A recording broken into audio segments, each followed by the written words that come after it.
Herbs we say, you deaf or what? Yes. Welcome back. Brand new episode of Mukbang, Boogeyman, rocking solo this week. Talking to you about a topic we've been doing for the last couple of weeks, but I'm gonna give us some last final predictions over for these Oscars coming up. You know, a topic in an area that I'm highly passionate about, as well as deeply annoyed with, and really don't have that much respect for as a selecting body. But just to have some of the best films of the year come together and be spoken about, and just so I could, scrutinize them and things like that.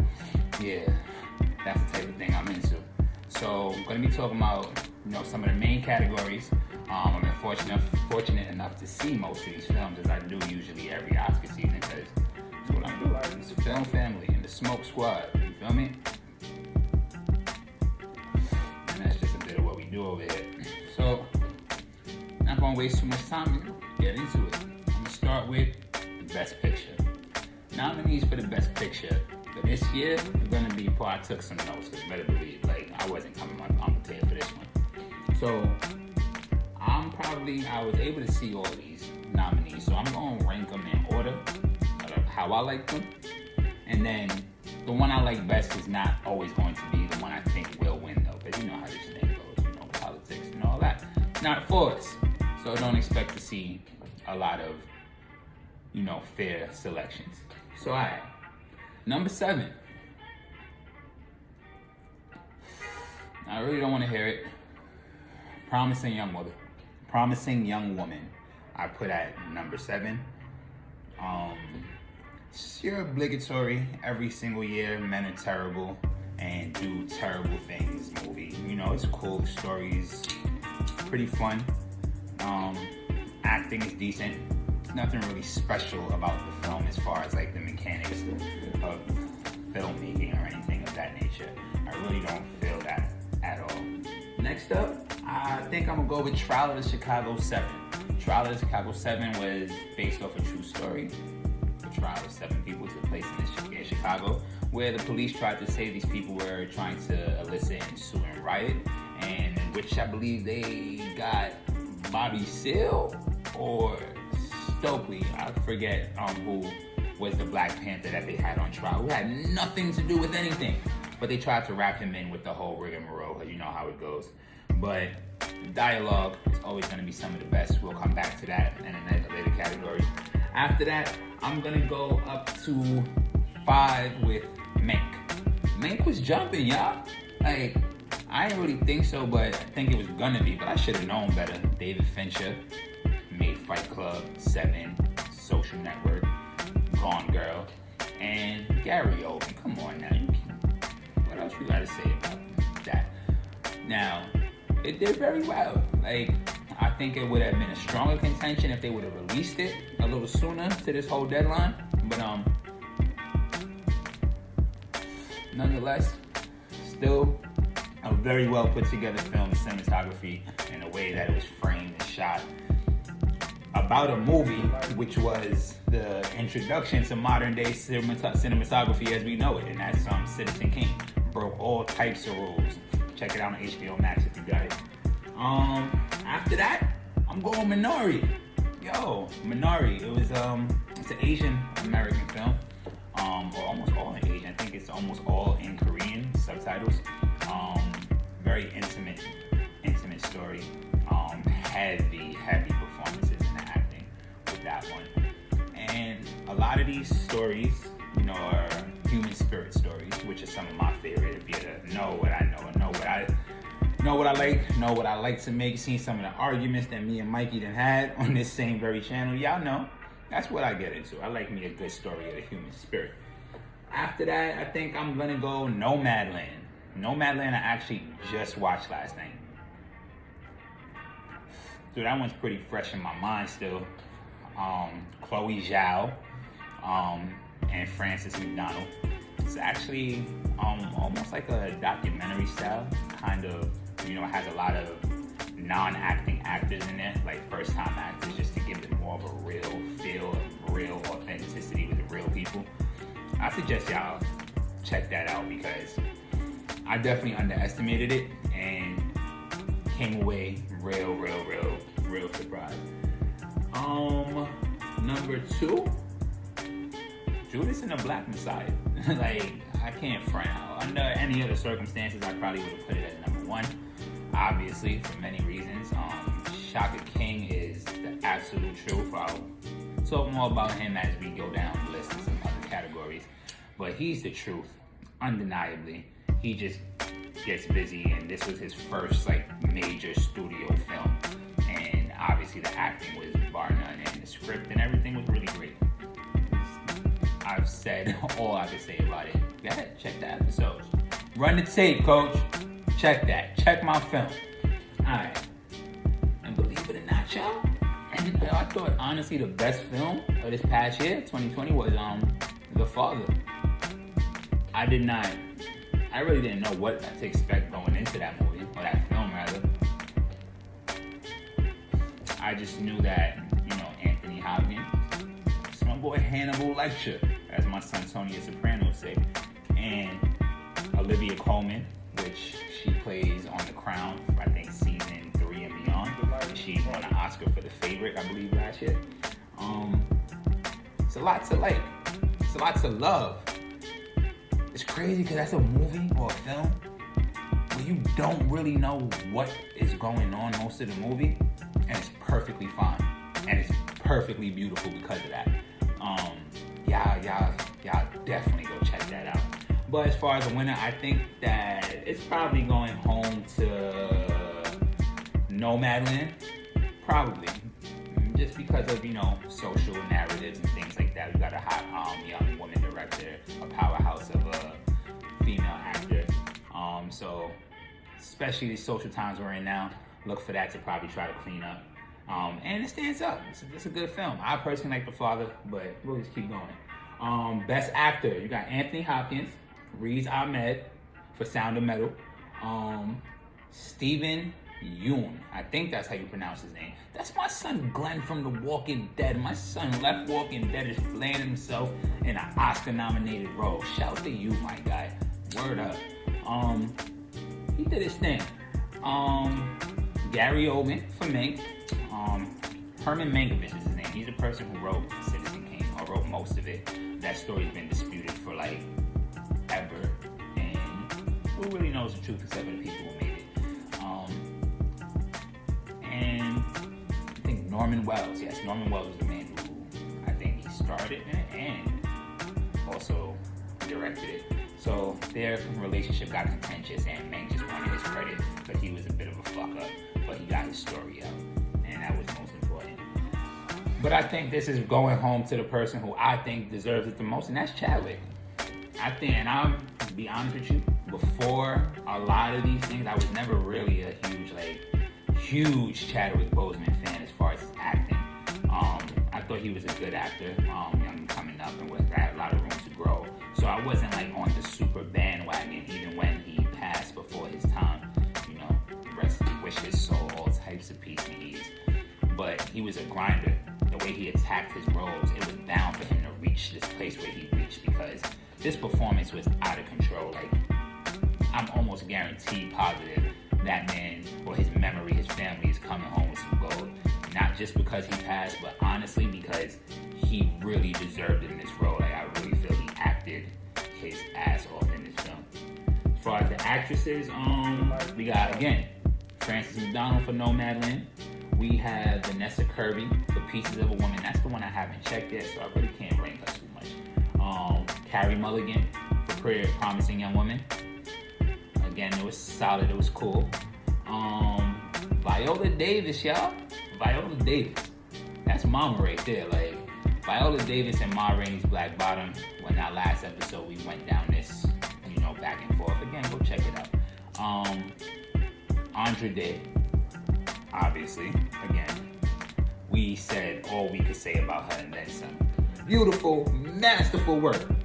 You're not topping that. And a lot of people are not going to be able to do what she did in that film. But, again, I personally think they might throw that one to Frances.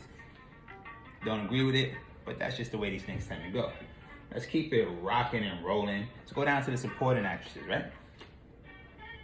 We have Amanda Seyfried for her role in Mank. I'm not fully sure why.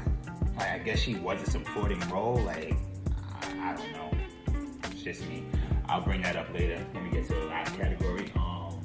Diane Coleman from The Father.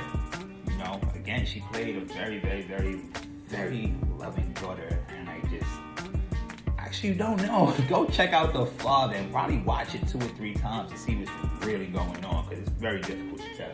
But in the most beautiful, satisfying way. Like, and if you have empathy and you can put yourself in the shoes of a person going through something, yeah, you'll really be able to feel that one. You got Glenn Close and Hillbilly Elegy. I personally did not check that one out. Like, it was there on the Netflix list, but for me, I decided to just let it pass, and I still don't regret it up to now. I might catch it when I catch it. And if I should, y'all go ahead and let me know. That's what the comments is for. Y'all put me on when I'm slipping. Alright. I think that Yo Jong, I'm probably butchered that to high heaven, but fresh out of Minari, she played the protagonist's mother-in-law, and she brought so much heart and warmth to that film. Like, yeah, yo, like, her character really, really, really is what made that film, like, touch and warm the heart, and her interaction with her grandson as well. Yeah, go see that. I think it's because she's an older woman, not the most familiar face in American cinema, so I think that she might come through and knock some people in the head. Supporting actor, yo. We've been over this. Well, let's rock. We got Paul Raci for Sound of Metal. He did really good. He's the best part of the film, I think, personally. Like, the film's cool, but he's definitely one of the better parts of it from the supporting role. We have Sasha Baron Cohen in The Trial of the Chicago 7. Now, if that name sounds familiar to you, because you know, that's Ali G, that's Borat, Bruno, all them. Anyhow, you feel me? Like, that's what he does. He's running around, dressing up, he's doing the absurd, but the man got some chops. The man could act. He's a pure thespian, and he really did his thing in that film. Like, I would not be upset if he won. Then we got 3 black men, y'all. We got 3 brothers for this. We got Lakeith Stanfield, and we got Daniel Kaluuya. When Warner Brothers actually put out a petition to try to get these brothers to be considered as Lakeith actually be the leading actor and Daniel be the supporting, but they contended that there wasn't enough time in the film to flesh out the stories the way that they did. So the Oscars snubbed it. Then we got my boy Leslie Odom Jr. Straight out of, he was in Hamilton as Aaron Burr, and One Night in Miami playing Sam Cooke. Now let's rock and roll. We gotta breeze, y'all.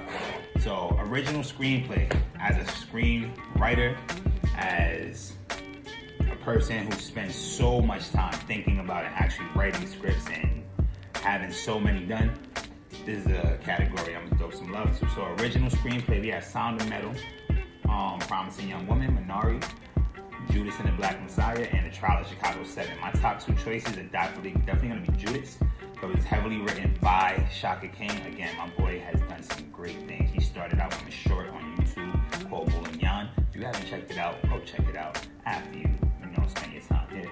And Trial of the Chicago 7, Aaron Sorkin is, to me, one of the greatest writers ever. He wrote The West Wing. He wrote the severely underrated Newsroom.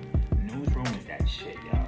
And like, his first movie, I believe he directed, was Molly's Game, and that was beautiful. Like, my boy just got it like that. So I really don't have, I really don't know what's gonna take that home.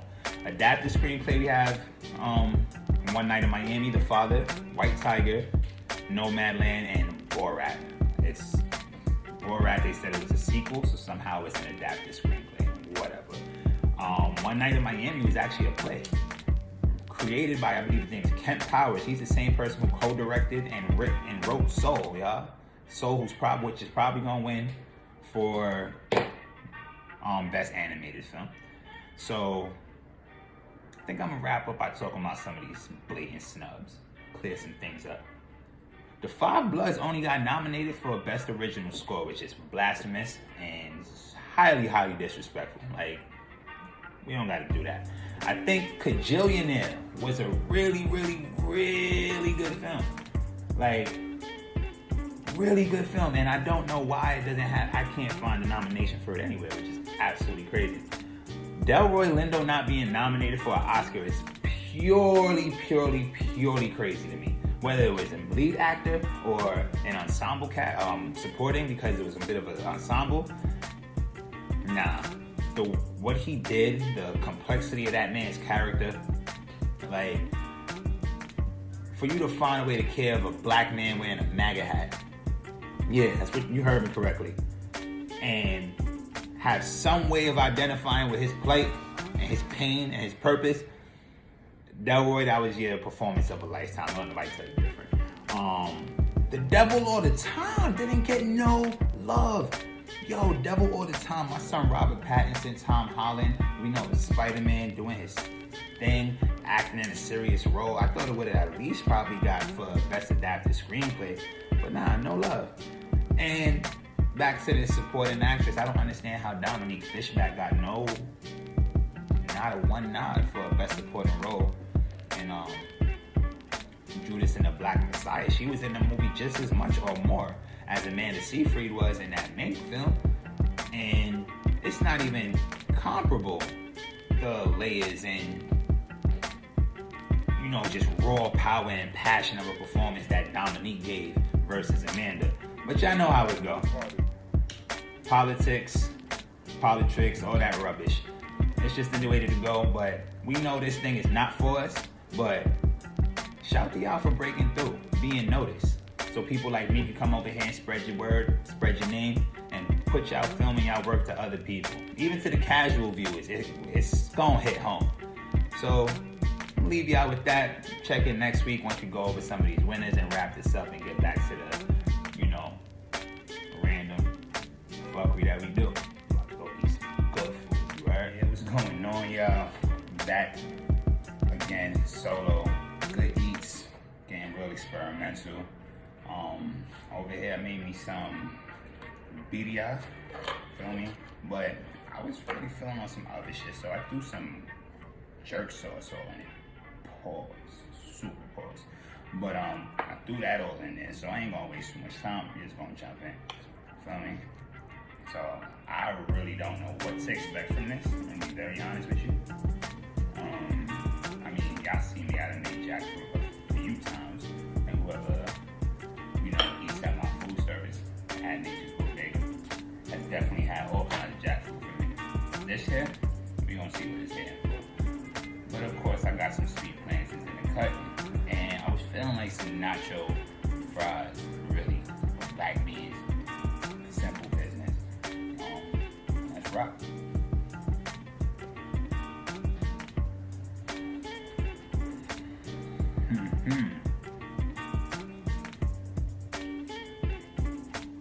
That's some strong flavors. Yeah. But it's it though. That's really it. To be honest, all the meat substitutes out there, or not even a substitute, I guess you can call this a substitute. Because despite on how I eat on the show, my personal life, I don't really be eating all that. To be honest, like, or the, you know, mock meat, Beyond Impossibles and all that, it's really slow. Like, every once in a while when I'm slipping, but if I'm on it, pause, it's not going down like that. It's quiet.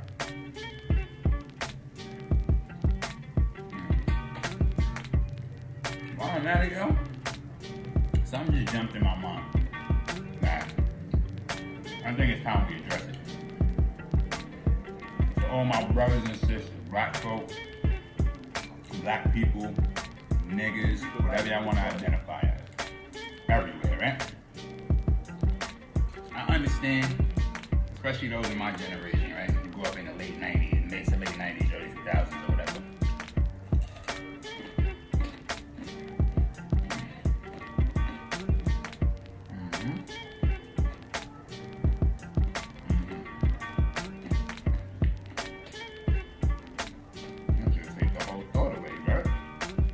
anyhow, we had some good black representation, but we had enough that we was able to stick to our own stuff.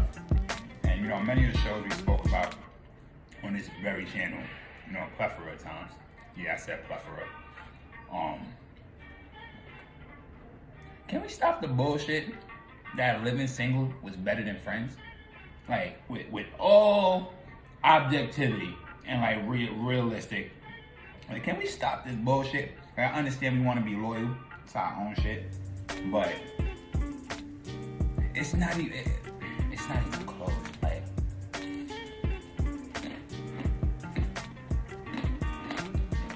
I heard that cry. God damn. I'm saying, if it's a conversation between some other black sitcoms and Friends, I'm staying with it, like hands down. And Friends is not even my top favorite white sitcom. Like, it's up there. And to be honest, Friends is really only really good from season 5 to like the end for the most part, or maybe 9. But that's still better than the whole 5-season run of Living Single or however much they had. Like, and everyone quick to knock me like, yo, it's because you a man, it's because you hating, you don't want to see, you know, black women on TV. Like, let's get it together. Yeah, let's get it together. I think Girlfriends is one of the greatest series ever. Like sitcom, or at least through season 7 until Tony left. I couldn't even tell you how Girlfriends ends to this day, and I'll be okay not knowing that. Well, so there you go. And I respected Girlfriends for the totality of it and the intricacies and the nuances of, you know, seeing these black women on screen on so many different walks of life, like that complement each other the way they do. It's really unmatched.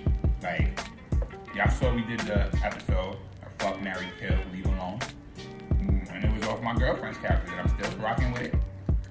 Maya, come home, baby. It's all right. It's all right. Joan, you gotta go though. Go check that out, that episode. I want to see how we got down with that one. But back to the main point.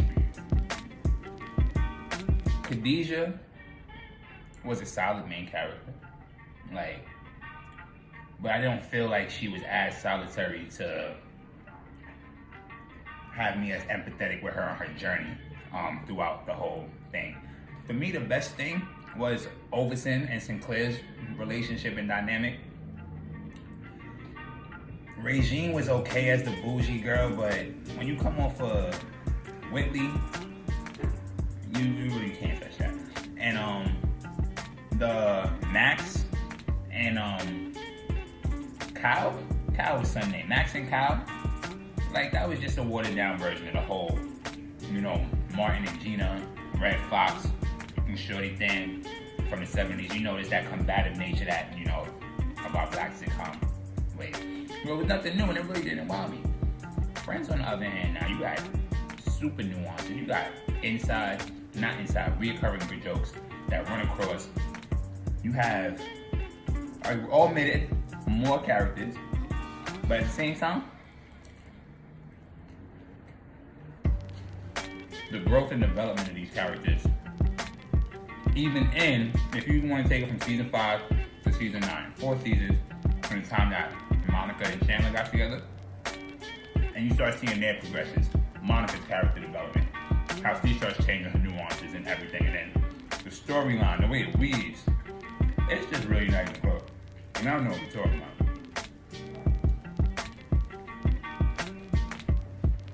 Personally, in my book, the measure of a sitcom on the lower end of the spectrum for me is, do I remember your series finale? And honestly,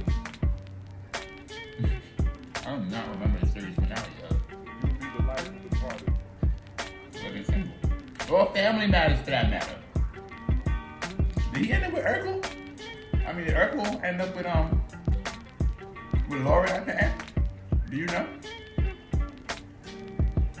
I don't know either. Like, I could go check it out, but I promise you I don't want to. Like, don't want to. I remember the end of the Poppers. Poor Nikki chased this man for 5 years. 5 years. I'm talking about on my son's body. Professor Ogilvy wasn't trying to hear nothing. As soon as she ready to go about her business, Professor Ogilvy want to come, you know? Happy endings for everybody for the most part. You know, right? But that age is long gone, y'all. That age long gone. We're not seeing that no more the same way. Like, series finales and things used to be like a real, unless it's a cable show, you know, like Sopranos or Game of Thrones. Yeah, we still don't talk about that around here. Yeah, not hopefully. Not unless you're ready to go to war. We can do that. Leave in the comments if y'all really want to get into some Game of Thrones stuff, but you know I'm the one for it. But remember, you know, the show is winding down. It's coming to a close. You know, you got that last emotional, like, episode, you know, making you feel warm and fuzzy. You know them good feelings. Like, I really honestly think that day, for the most part, is gone because sitcoms, for the most part, is dead gone.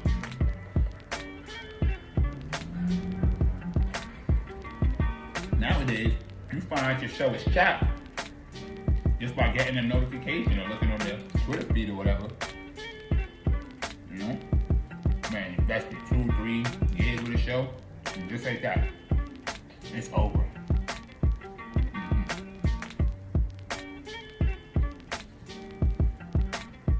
There's no way I'm finishing all this food, y'all.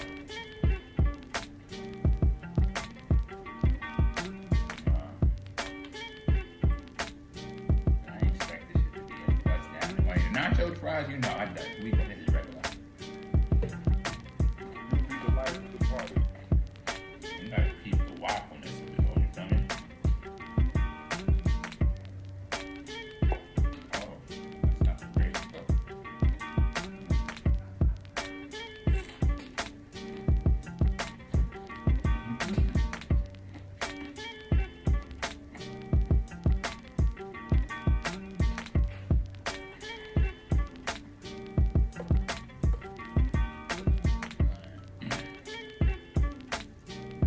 Subway slides, so many. And these fries ain't gonna make it, not miss it.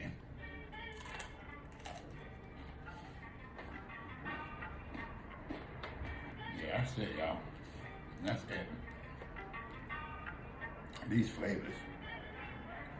And anything is really like, it's kind of contrasting, you feel me?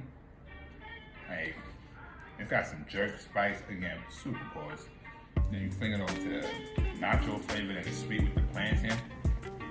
Now, it's really, I might have to add this one to the menu, honestly, because I didn't even think this was going to slap like that.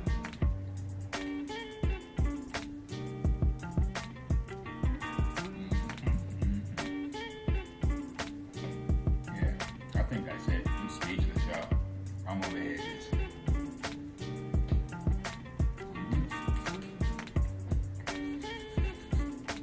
Appreciate y'all rocking with me, liking, commenting, subscribing.